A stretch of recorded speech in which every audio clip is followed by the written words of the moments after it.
આપણે આજે કોઈ ખાલી આંકડાઓની વાત નથી કરવાના. ના, આ તો એક સફરની વાત છે. એક એવી કહાણી જેમાં પૈસા ખાલી રૂપિયા નથી, પણ જીવનના સુખ-દુઃખ, ઉતાર-ચઢાવ એ બધા સાથે જોડાયેલા છે. તો ચાલો આ મજેદાર સફર પર નીકળીએ. 1 મિનિટ થોવીને વિચારો, તમારા પરિવારનું ભવિષ્ય કેટલું સુરક્ષિત છે? આ સવાલનો જવાબ આપતા પહેલા ચાલોને એક વાર્તા સાંભળીએ, એક એવા પરિવારની જે તમારા મારા જેવા જ છે. જરા આંખો બંધ કરીને કલ્પના કરો તો ઘરનું વાતાવરણ કેવું છે? દિવાળી જેવો તહેવાર છે, ઘરમાં મહેમાનોની ચહેલપહેલ, બાળકોની દોડાદોડ અને રસોડામાંથી આવતી ગરમાગરમ ભજીયાની સુગંધ. વાહ, બધું એકદમ પરફેક્ટ લાગે છે નહીં? એવું લાગે જાણે સુખ અને સમૃદ્ધિ ચારે બાજુથી વરસી રહી છે. પણ અચાનક ફોનની રિંગ વાગે છે અને એક સમાચાર, બસ એક જ સમાચાર, અને પેલું હાસ્ય એ ગાયબ થઈ જાય છે. એની જગ્યાએ ચિંતાનું એક કાળું વાદળ ઘેરાઈ જાય છે. એક અચાનક આવેલી મેડિકલ ઇમરજન્સી એણે પરિવારની શાંતિ તો છીનવી જ લીધી, પણ સાથે સાથે વર્ષોની બચત પર પણ તરાપ મારી. જે સમૃદ્ધિનો મહેલ દેખાતો હતો ને, એના પાયા જાણે એક જ ઝાટકે અચમચી ગયા. તો આવા તોફાનમાં શું કરવું? જ્યારે બધું જ વિખરાયેલું લાગે ત્યારે રસ્તો કોણ બતાવે? જવાબ છે એક નકશો. અને આ નકશો છે આર્થિક નિયમોનો. અને ના, આ નિયમો કોઈ બંધન નથી, બિલકુલ નહીં. એ તો આ ગૂંચવણમાંથી બહાર નીકળવાનો એક સીધો અને સરળ રસ્તો છે. આ નકશા પરનું પહેલું અને સૌથી અગત્યનું નિશાન કયું છે ખબર છે? એ છે 50-30-20નો નિયમ. સાંભળવામાં બહુ સિમ્પલ લાગે છે, પણ છે બહુ જ પાવરફુલ. તમારી આવકને 3 ભાગમાં વહેંચી દો. 50% તમારી જરૂરિયાતો માટે, જેમ કે ઘરનું ભાડું, રાશન, બિલ. 30% તમારી ઈચ્છાઓ માટે, બહાર જમવા જવું, શોપિંગ કરવી. અને સૌથી અગત્યના 20% એ સીધા જ ભવિષ્ય માટે, એટલે કે બચત અને રોકાણ માટે. સમજી ગયા? આ તમારા ખર્ચાનું જીપીએસ છે, જે તમને સાચી દિશામાં રાખશે. સારું, તો આ નિયમ લાગુ કેવી રીતે કરવો? બહુ સહેલું છે, જુઓ. સ્ટેપ 1, તમારા દરેક રૂપિયાનો હિસાબ રાખો. પૈસા ક્યાં જાય છે એની ખબર તો હોવી જોઈએ ને. સ્ટેપ 2, તમારા બધા ખર્ચાઓને પેલી 3 કેટેગરીમાં ગોઠવી દો: જરૂરિયાત, ઈચ્છા અને બચત. અને સ્ટેપ 3, જરૂર લાગે ત્યાં થોડું એડજસ્ટ કરો. અને સૌથી બેસ્ટ, તમારી બચતને ઓટોમેટિક કરી દો. મતલબ કે પગાર આવે એ સાથે જ બચતના પૈસા અલગ ખાતામાં જતા રહે, પછી વિચારવાનું જ નહીં. બસ આટલું કરતાં જ તમારા આર્થિક ભવિષ્યની લગામ તમારા હાથમાં આવી જશે. ચલો, તો હવે ખર્ચ પર તો કાબૂ આવી ગયો, પણ વાર્તા અહીં પૂરી નથી થતી. હવે શરૂ થાય છે બીજો ભાગ. આ ભાગમાં આપણો પરિવાર એ શીખે છે કે આવનારા તોફાનો સામે પોતાને બચાવવા કેવી રીતે, અને સાથે સાથે સમૃદ્ધિના ઝાડ માટે બીજ કેવી રીતે રોપવા. આને આપણે કહીશું ઢાલ અને બીજની સ્ટ્રેટેજી. જો, ફાઇનાન્શિયલ સિક્યોરિટીના 2 મુખ્ય પાયા છે. એક છે રક્ષણ, એટલે કે તમારી ઢાલ. આ ઢાલ શું છે? તમારું ઇમરજન્સી ફંડ અને ઇન્સ્યોરન્સ, જે તમને અચાનક આવતી મુસીબતોથી બચાવે છે. અને બીજો પાયો છે વિકાસ, એટલે કે તમારું બીજ. આ બીજ છે એસઆઈપી અને કમ્પાઉન્ડિંગ, જે તમારી સંપત્તિને દિવસે ને દિવસે વધારે છે.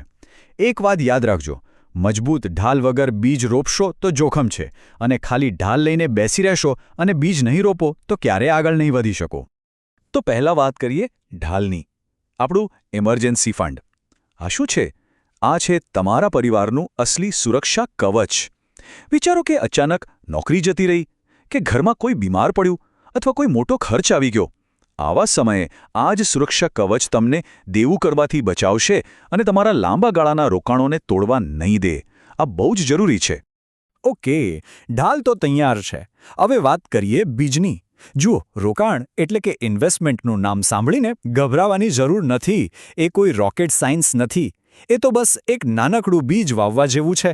આજે તમે એક નાનું બીજ રોપો છો, જે ધીમે ધીમે ધીમે ધીમે એક મોટું વટવૃક્ષ બનશે, જેની છાયા અને ફળ તમારી આવનારી પેઢીઓને પણ મળશે. પણ આ નાનકડા બીજમાંથી મોટું ઝાડ બને કઈ રીતે? એનો જાદુ શું છે? એ જ જાદુનું નામ છે કમ્પાઉન્ડિંગ.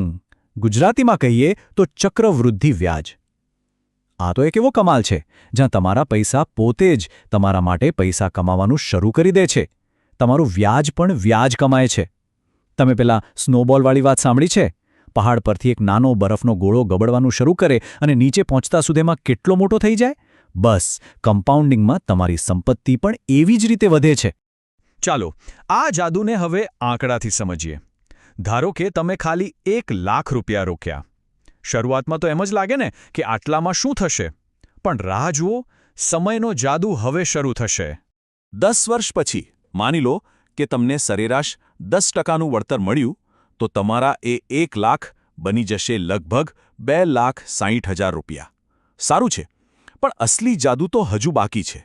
હવે થોડી ધીરજ રાખો અને 30 વર્ષ પછી જુઓ, એ જ 1 લાખ રૂપિયા બની જશે 17,45,000 રૂપિયા. છે ને કમાલ? આ છે કમ્પાઉન્ડિંગનો પાવર. બસ અહીં સમય તમારો સૌથી સારો મિત્ર બની જાય છે. તો હવે જુઓ, પરિવાર સુરક્ષિત પણ છે અને એમની સંપત્તિ પણ વધી રહી છે. તો શું વાર્તા પૂરી? ના, હજી નહીં. હવે આવે છે છેલ્લો અને કદાચ સૌથી મહત્વનો અધ્યાય, વારસાનું વચન. મતલબ કે એક એવું સામ્રાજ્ય બનાવવું જે પેઢીઓ સુધી ટકી રહે. એક વાત હંમેશા યાદ રાખવા જેવી છે. અસલી સંપત્તિ એ નથી કે તમે જિંદગીમાં કેટલું કમાયા. અસલી સંપત્તિ તો એ છે કે તમે તમારી આવનારી પેઢીઓ માટે શું મૂકીને જાઓ છો. અને એના માટે જે પ્લાનિંગ થાય, જેને એસ્ટેટ પ્લાનિંગ કહે છે, એ તમારા આર્થિક જ્ઞાનનો સૌથી મોટો પુરાવો છે. એક એવું સામ્રાજ્ય બનાવવું જે તમારા પછી પણ તમારા લોકોને સાચવે. તો આ સામ્રાજ્યને સુરક્ષિત કઈ રીતે રાખવું, એના માટેનું એક ખૂબ સરસ સાધન છે ફેમિલી ટ્રસ્ટ. હવે ટ્રસ્ટનું નામ સાંભળીને ગભરાવાની જરૂર નથી. આ એક સિમ્પલ કાનૂની વ્યવસ્થા છે જેનું કામ છે તમારી મિલકતને સાચવવાનું અને એનું મેનેજમેન્ટ કરવાનું. અને એ પણ પાક્કું કરે છે કે તમારી મિલકત તમારી ઈચ્છા પ્રમાણે સાચા સમયે સાચા માણસના હાથમાં જાય. અને આના ફાયદા ઘણા છે, ખબર છે? સૌથી મોટો ફાયદો એ છે કે તે પરિવારમાં મિલકતને લઈને થતા ઝઘડાઓથી બચાવે છે. વારસો ટ્રાન્સફર કરવાની આખી પ્રોસેસ એકદમ સહેલી અને પ્રાઇવેટ બની જાય છે. આવનારી પેઢીઓ માટે પણ પૈસાનું યોગ્ય મેનેજમેન્ટ થાય છે. અને તમે ખોટી કાયદાકીય માથાકૂટમાંથી પણ બચી જાઓ છો. ટૂંકમાં આ કોઈ કાયદાનો બોજ નથી, પણ તમારા પરિવાર માટે તમારા પ્રેમ અને કાળજીની નિશાની છે. આપણી આખી સફરનો સારાંશ જો એક જ લાઇનમાં કહેવો હોય તો એ છે કે સૌથી મોટું ફાઇનાન્શિયલ સિક્રેટ એ જ છે કે આજે તમે જે શિસ્ત બતાવો છો, જે ડિસિપ્લિન રાખો છો, એ જ તમારા આવતીકાલના સામ્રાજ્યનો પાયો નાખે છે. તો જોયું, એક અચાનક આવેલા તોફાનથી બચીને એક સુરક્ષિત વારસો બનાવવા સુધીની આ સફર એ દરેક પરિવાર માટે શક્ય છે. બસ જરૂર છે થોડાક સાચા જ્ઞાનની, થોડી શિસ્તની અને સૌથી જરૂરી પહેલું પગલું ભરવાની હિંમતની. તો હવે આ વાતચીતના અંતમાં સવાલ તમારા માટે છે કે તમારા પરિવારનું સામ્રાજ્ય બનાવવા અને એને પેઢીઓ સુધી સુરક્ષિત રાખવા માટે તમે આજે કયું પહેલું પગલું ભરવા જઈ રહ્યા છો?